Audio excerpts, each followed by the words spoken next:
Hello, I'm Ronnie Eldridge. Welcome to Eldridge and Company.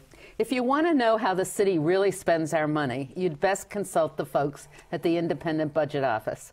The office stands for independence and integrity, and its director, Ronnie Lowenstein, sure doesn't let it down. She's my guest today. Welcome. Thank you. So, this is a very appropriate time to talk to somebody about how how we spend our money and how we're going to spend the money, right? We're in a little bit of trouble. Is that a good way to put it? A little bit. Yeah, a lot of trouble. No, I think for quite some time it looked like New York City might dodge the bullet. Yeah. A lot of the country went into recession before we did. We weren't hit as hard by the subprime mortgage crisis, and we didn't start seeing employment declines until a few months ago. And then in September, things changed dramatically with the financial sector crisis and meltdown. And since then, we're in it. It's likely that we're going to be in recession for quite some time. The financial sector has always been, according to lots of people, too important to the city, isn't it? We rely too much on the revenue from that sector. We rely very, very heavily on revenue from the financial sector, and that's because it's very, very lucrative, or at least until now it's been very lucrative. They don't employ many people. Securities industry, that part of the sector employs about 6% of private is that right? employment, but makes up about 28% of wages and salaries. And even more frightening, when I look at the boom, the expansion period from 2003 to 2007, securities industry was nearly 60% of the increase in wages and salaries in the city in that period. It's amazing. So it was driving the most recent expansion. Yeah. And now that it's contracting, it's killing us. Yeah. So even though we are happy that they're not giving out enormous bonuses, we're suffering, right? Because we don't get the tax money from it. Yeah. And even though some of the earliest rounds of layoffs were in securities and financial activities, that's going to spread throughout the economy. Yeah. So when a company goes out of business like Lehman Brothers, then it's a very harsh thing for the city.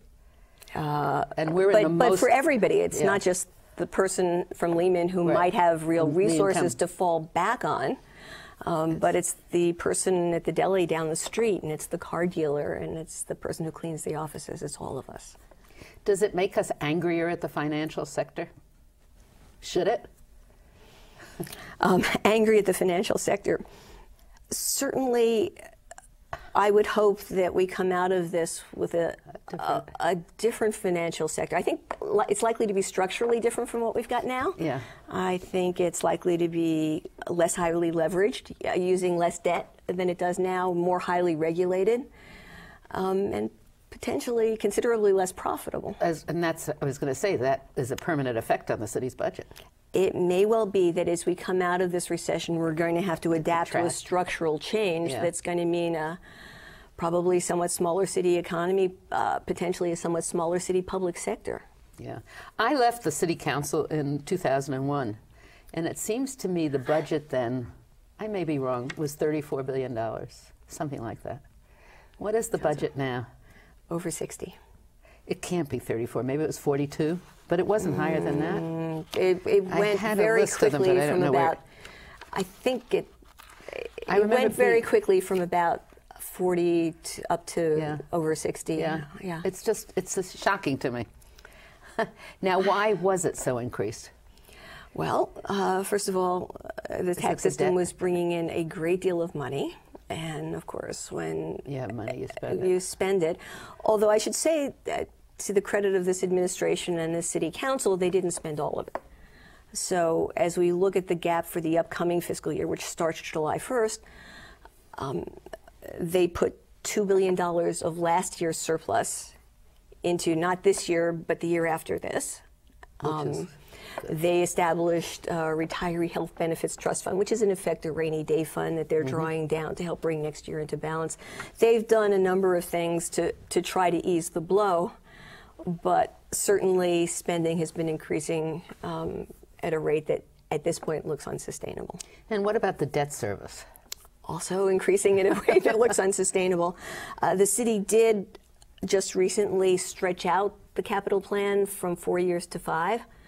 But even with the stretch out, debt service is still rising very rapidly. Is the debt service cost as a percentage of the total budget? Is that possible to say that? Is that similar to other cities in the ratio? New York City and New York, I don't have the ratio for really you over the top of my can it? head. Because we have so many more people, we need so much more transportation and everything else. So well, you can't a lot of the transportation, remember, is MTA. Yeah. So it isn't technically a city agency. New York City and New York State typically tend to rely more heavily on debt than a lot of other governments. The City of New York bonds out, borrows money for virtually all of its capital spending. I think a lot of other municipalities are a little bit more conservative in that they use a lot more pay-as-you-go, which means paying for capital expenses out of the current budget. And the reason that's fiscally conservative is because when you do get into a downturn, and downturns happen, it allows you to turn around and say, okay, for the next few years, we'll borrow for capital spending, and we'll keep this capital spending going.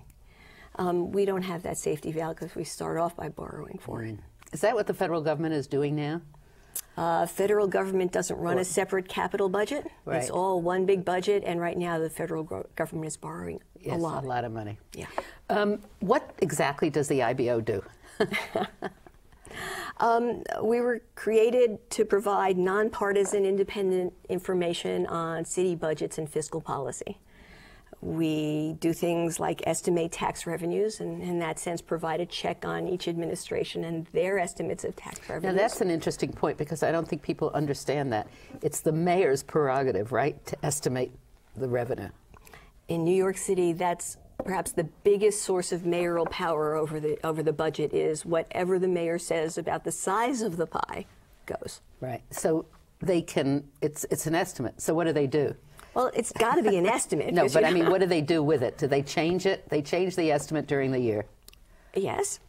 But when they make the initial estimate, it's a control the mayor has over the council. It's a political thing, is what I'm saying, I guess. I think it's both. It's more political in some administrations than others. And certainly under the Giuliani administration, Mayor Giuliani felt very good about having his Office of Management and Budget lowball the revenue estimate. And he felt that that was a way for him to really control spending. And cut services. And cut services. Or what everyone does when knock people off of all different things, right? Well, it certainly controls spending. So you've been there for different mayors. Yes. And there's a great difference. Yes, I think that this administration is less strategic in its revenue estimate. I should say that there's always strategic. Yes, in trying to lowball the estimates. I think that there's a natural conservatism when you're estimating revenues. I think you want to get the number right. But if you're wrong, you want to be too low, because we all understand that the city of New York legally has to balance its budget, and your ability to balance the budget when you're running short during a fiscal year is very limited. So if you're going to err, it's better to err on the side of being cautious. But you know, that can backfire. That can backfire as well. The Independent Budget Office, and I was there when it was created, it was a great thing for us, because at least for the elected officials, I'm sure for everybody, because the community organizations and the community boards and all the people who want some research can't get it. They can't afford to have it. The council staffs are not large enough to really get that kind of thing. And the elected officials, I mean, the other day there was a report that was requested by Betsy Gotbaum on accountability in the education system, and then she had a big press conference, and that was your work, right? Yes, we were set up to serve all of the city's elected officials except for the mayor. And then, to the extent possible, a much broader constituency of good government groups and advocates. The media, we spend a lot of time speaking to the press, and even answer questions from the citizens who call in. Is it similar to the Congressional Budget Office? It was modeled on the Congressional Budget Office, but at the time it was being set up, the Speaker of the City Council wasn't as enamored of the idea of having a CBO, and preferred to create his own council finance division. And the office was supposed to get up and running in 1990, but it took 3 separate lawsuits until 96 to get us going. And in that time, Council Finance developed. And so we're like the Congressional Budget Office, I think, in a number of ways. Right. But unlike the Congressional Budget Office, we don't report to the legislative branch. Right. So some of your reports recently have been really very interesting. Oh, thank you. I mean, I'm sure all of them are. One of the things that we... I wouldn't say that. Well, the facts must be. Thank you. The cost of the stadiums, for instance. Oh, a popular topic. I thought I saw something in the paper today, but I couldn't find it, that the cost for replacing the parks has escalated way out of control. Well, it's certainly grown a lot more than the city anticipated when they first made the deal. So I have these two studies with the Mets and the Yankees. I mean, have you done the reverse study about what is the economic benefit? What is the economic benefit to the city of having them there? How much do they generate? Not a great deal. No. And we started working on stadium issues back when the proposal in the Giuliani administration was to move the Yankees to the west side of Manhattan. And at the time, Mayor Giuliani was very aggressively telling New Yorkers that it wouldn't cost the city taxpayer a dime. Right. And it was great for the economy. It was great for the economy. That was the line. Right. And in fact, there are a lot of reasons you might want to build a stadium, but economic returns is definitely not one of them. And this one is costing us a fortune. And then it's even made worse, I think, by the salaries the Yankees are paying. It's grotesque, actually. Well, it's, I think, somewhat hard for New Yorkers to swallow the fact that the Yankees are paying these huge salaries and asking for additional money, yes. And charging a lot of money. Charging. I used to go to the Yankee Stadium with my mother and friends, but on Ladies' Day you could go for, I think, 50 cents or a quarter. And if we sat in bleacher seats, it was like $1 or something, even that much. And then regular seats, now it costs a fortune to go to. There will still be some seats that are less expensive. Personally, I've been a Mets fan my whole life. Oh, I'm sorry. Hasn't been an issue for me. No. Then the other thing, I mean, then the what is it called? The writers, strap hangers campaign. They asked you to do a report on the suggested increases in the MTA. Yeah, we took a look at how much of a budget gap the MTA was facing, and I should say that the MTA is looking at current year budget gaps that they have to fill, and the situation is it very dire? tough. Yes, it is, and it's not just their operating budget; it's how they're going to fund their capital budget. How did they get into so much trouble? Was it partly because the city, over the years, decreased the amount of money they gave, and the state the same way? I mean, part of it was the absence of more public support. Part of it was taking on a very ambitious capital expansion program, but borrowing in a way that made it more difficult to borrow in the future. And so some of what we're seeing is the problems that were set in place in the last 5-year plan finally coming home to roost. And so the MTA is in a position where it needs to find other ways to fund this very ambitious expansion. And that's what the Ravitch Commission findings were all about. And they also have the debt service, right? Oh, yeah, no, And they had a recent fiasco with the bond issue, didn't they? That was a problem with Citibank, with a lot of other public agencies that were relying on this particular type of short-term funding, and found that all of a sudden the costs of doing so were rising rapidly. It's just incredible to me. But that's a shorter-term problem. Yeah, the longer-term issues it's facing is it needs to find other sources of revenue to both fund its expansion program and also to keep fares within reach. And it's very hard to raise the subway fare. It is. And then I learned from reading your report that the machines are calibrated to only increase by 25-cent increments. Yes. I couldn't believe that. When were those machines put in? And why weren't they done at 5 or 10 cents? I don't have an answer to that one. I think that was just outrageous. I mean, maybe it was at a time when people were still using lots of quarters. Yeah. I don't know. It's really, it was an interesting thing, because then you have to go 25 cents, 50 cents, 70. It's very hard. So what do you think we're going to be able to do with these dire circumstances? I mean, the MTA is such an essential part of our city's life, right? Yeah. It's the transportation, and it's especially ironic when we try to make it a greener city and to limit traffic and congestion that you don't have your public transportation working at its maximum benefits to people. Well, I mean, the MTA is not alone in this, and we haven't So even that's talked one about section. the city's own budget problems Let's go yet. into the city's budget. That's what I Okay. wanted to say.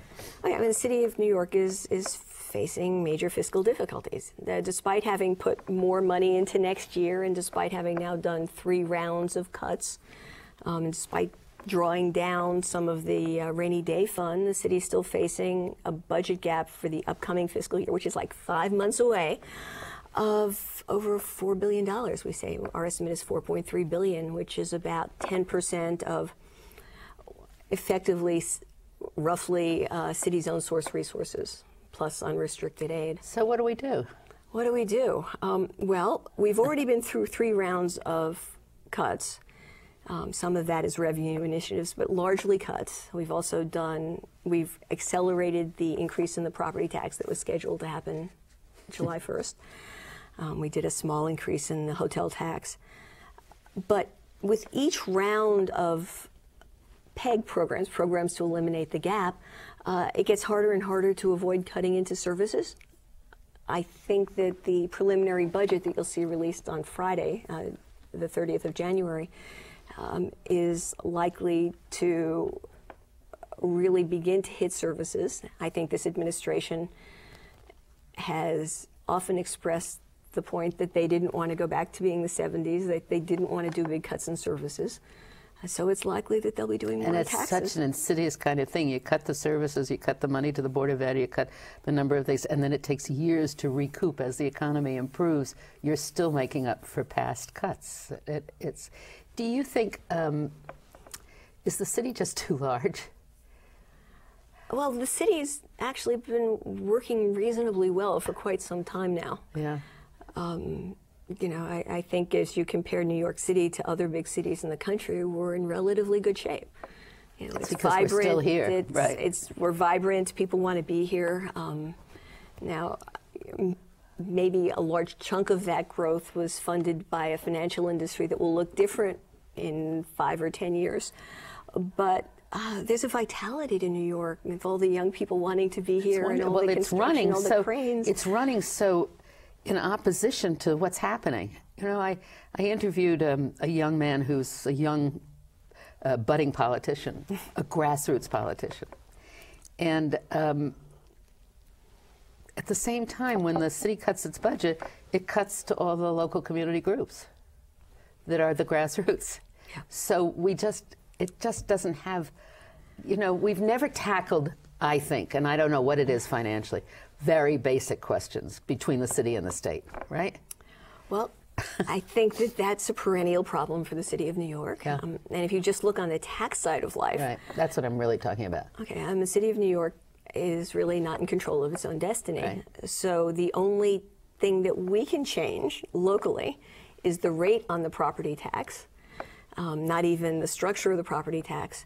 But in fact, our tax system looks more like a state's than a city. Yeah. Property tax may be our largest tax revenue source, but we have personal and business income taxes that make us look more like a state, but without any of the state autonomy to change them. And then we lost the commuter tax. Lost the commuter tax. So should we go back? But then the state won't, the only way we could change it is to have a constitutional convention. Is that true, do you think? I don't know. Well, in theory, at least, the state could pass legislation giving us more leeway to change local taxes. Right. I wouldn't hold my breath for that. Do we put more money into the state than we get out of it? Yes. I think there are some people who would say that that's appropriate to the extent that we may have a real problem of poverty here, but we also have a tremendous affluence as well. And if you believe in progressive taxation, then you would expect that the income taxes in particular are moving significant amounts of money elsewhere in the state. But elsewhere in the state isn't doing so well either, is it? I think that much of the state is doing far worse than the city. Yeah. Do you work with any group in the state? There's no independent budget office in the state? No. There's actually been talk of it in Albany, and there have been several proposals put out there, but nothing has happened. And nobody from the state consults you, or do they? Well, I think there's a lot of back and forth between the budget offices and sharing of information.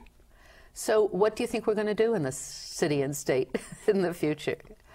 You look very happy for this dire situation. We'll get through it, I guess. We always do. I do expect to get through it, yeah. But I agree that it's problematic. I can talk about the employment numbers, and they're genuinely frightening. I would expect that they're much more than people thought a couple of years ago, right? Well, right now we're the whole thing, anticipating about 240,000 loss of 240,000 jobs, and that's just barely started. I think it's a real problem, and it's going to affect everybody. And I think the city will pull through, but there are lots of hard choices to be made between then and now. And do you make recommendations? No, we actually chose not to. In that, we modeled ourselves on the Congressional Budget Office, and they don't make recommendations, and we've chosen not to. The only place where we relax that is in terms of budget process. And so we often make recommendations in terms of make it more transparent, get more people involved. Your website is wonderful. Oh, thank you. And I hope that everybody who has any questions, or even if you don't, you go to the website, because you explain so well the budget process. Well, thank you. And it's very important because now the preliminary budget is coming out, right? It's coming out and in a few that's days. The mayor proposes the preliminary budget. It then goes to the city council. The city council has hearings, right? And then it goes back and makes recommendations. Then it goes back to the mayor. Yes. And then they start these negotiations. The city council. Well, the mayor then releases another budget. Right. The final budget, right? The executive budget, and then they negotiate. And they always negotiate, though, over a tiny little portion of the budget. We lose sight of that. You know, that's always happens in June, right? Because we're in a fiscal year that ends the end of June. And we forget that, and then City Hall, it's warm and it's lovely at night, and City Hall, where people in the council are there all night because they're arguing about their own money, what's going to go to their districts, and the mayor, they're negotiating with the mayor. And all of a sudden you realize, how big is it? $80 million, or was it up to $90 million? Oh, no, it's more than that. It's several multiples of that now. Yeah? All right. So in that sense, I think council purview over the budget has increased from your tenure. Right. Although it's still just a fraction of the budget, and I think you talk to council members who are very intent on finding ways to change that. Yeah. So do you think that services, when they get cut, do they get cut in uniform services? Do they get cut? Well, where do you cut? Everywhere? Well, not exactly. I mean, there are some services that have, some areas where city employment is actually still rising within agencies. That may change with the preliminary budget, but for example, in recent years, numbers of teachers have been going up. Department of Health workers, Department of Buildings, have all seen increasing levels of employment. You're right, the number of policemen has gone down, the number of corrections officers has gone down. We'll see what the new proposal looks like. So we don't know until the end of this week. Right. I think it's likely that you will begin to see layoffs in a way that you hadn't before, because in the most recent request for reductions, the administration put out a call saying that agencies would get credited for not just the payroll of people that were laid off or not hired, but also pensions and fringe benefits, which typically don't come out of agency budgets. So in effect, they were saying you'll get extra credit, in a sense, for downsizing. So often when we talk about what the financial problems are, it comes down to the cost of labor. Is that a fair criticism? Well, it's still by far the city's biggest expenditure. It's people.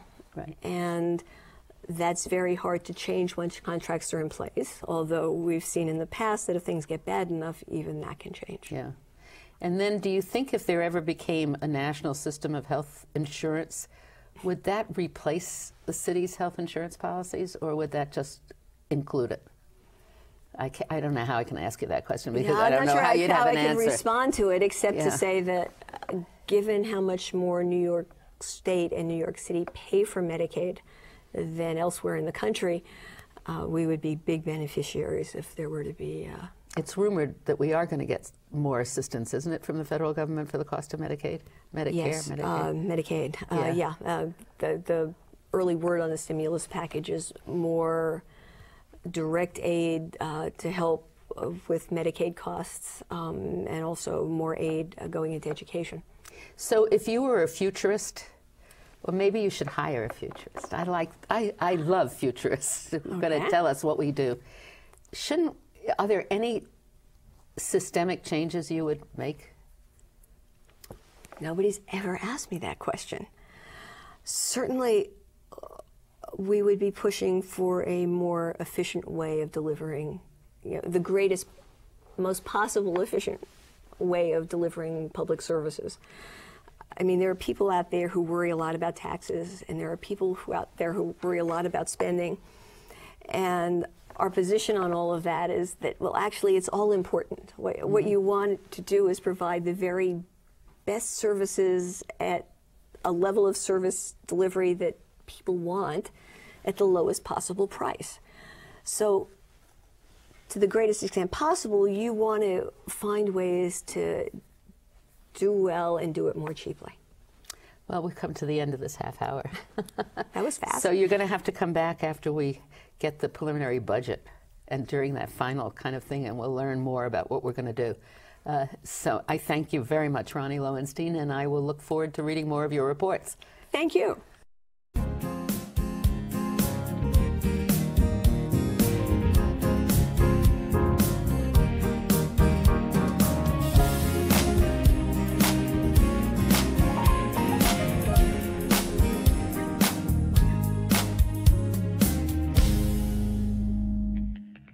If there are any people you'd like to hear and topics you'd like us to explore, please let me know.